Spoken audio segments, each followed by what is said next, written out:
So let's discuss the question. Question क्या है कि हमें electric field at point P बताना है, ये पूरे बॉडी की वजह से। ये बॉडी कैसा है? ये बॉडी ये ऐसा है कि एक पूरा सॉलिड स्फीयर है जिसमें से एक छोटा सा part, spherical part, cut out करके निकाल दिया गया है। ठीक है, तो इसको हम दो बॉडी की तरह कंसिडर कर सकते हैं। द फर्स्ट वन इज पूरा का पूरा एक स्फीयर हो with charge density uniformly distributed, तो इसको हम कंसिडर कर सकते हैं with volume charge density plus rho. Okay, और सेकेंड बॉडी ये हॉलो स्फीयर हो जिसकी volume charge density minus rho हो। Okay, so the plus rho and minus rho में नल यहाँ पे पूरी की पूरी एक ऐसी कंसिडर बॉडी हो जाएगी कि यहाँ पे पूरी कोई एक बॉडी है ही नहीं। ठीक, सो यहाँ पे electric field at point P हम जब लिखेंगे, sorry, electric field at point P जो लिखेंगे, हमें इन दोनों बॉडीज की वजह से लिखना होगा। सो electric field at point P due to this body, we can say it will be larger sphere, so I will denote it as a L, and due to this small sphere I will denote it with S, small s. Okay, so यहाँ पे electric field due to L यानी larger sphere plus electric field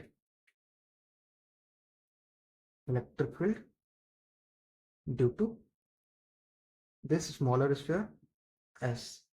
so we know कि electric field due to the non conducting sphere क्या होता है?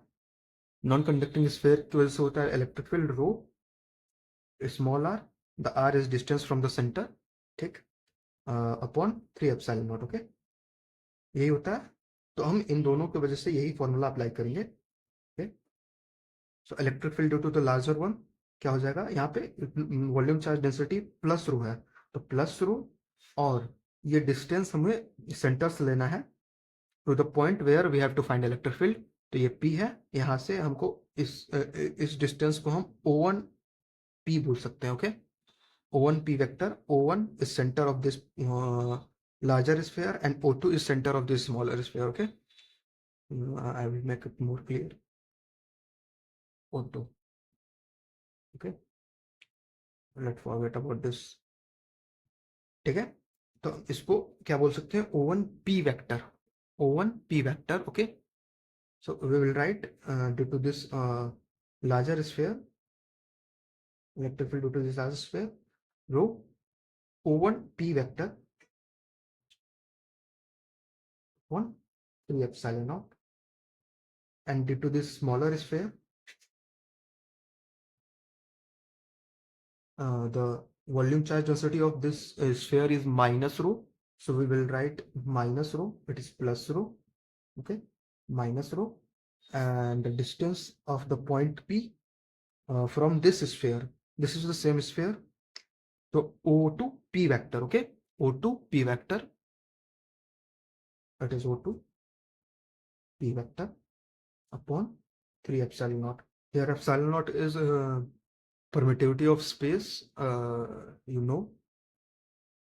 ठीक है, तो पूरा इक्वेशन क्या बनता है?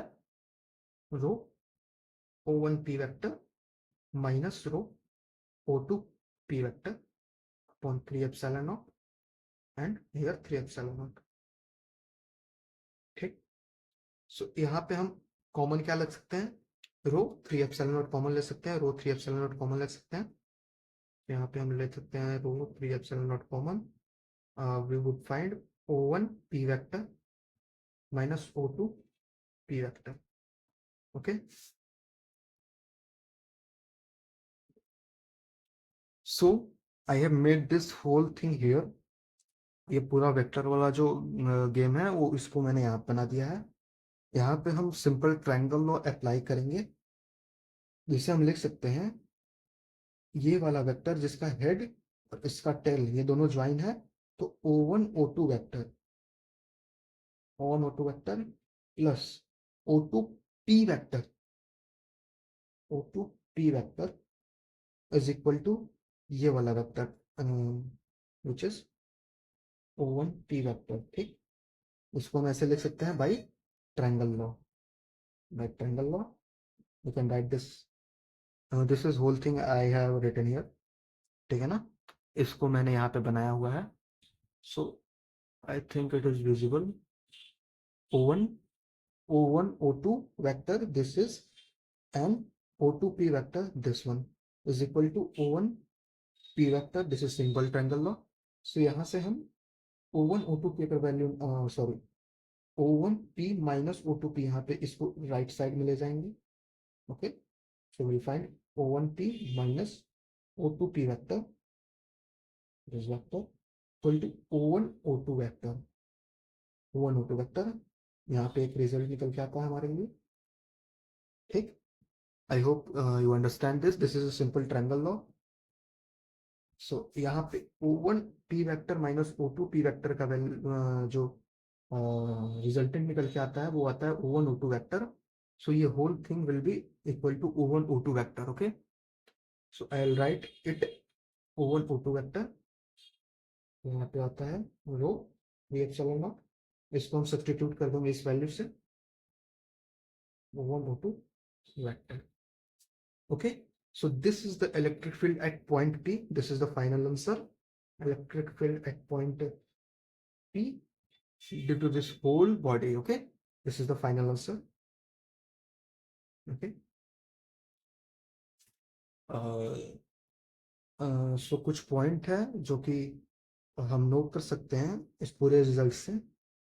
यहाँ पे इस रिजल्ट को अगर आप ध्यान से देखेंगे तो ये इस पॉइंट P का दोनों सेंटर से डिफरेंट, मतलब दोनों सेंटर से डिस्टेंस का इंडिपेंडेंट वैल्यू आ रहा है. मतलब O1 का P से जितना डिस्टेंस रहेगा या फिर O2 से P का जितना डिस्टेंस रहेगा वो इसको इफेक्ट नहीं करेगा, इस रिजल्ट को इफेक्ट नहीं करेगा.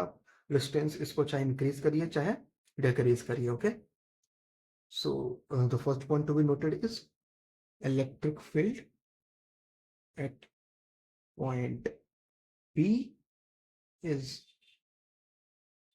independent of its distance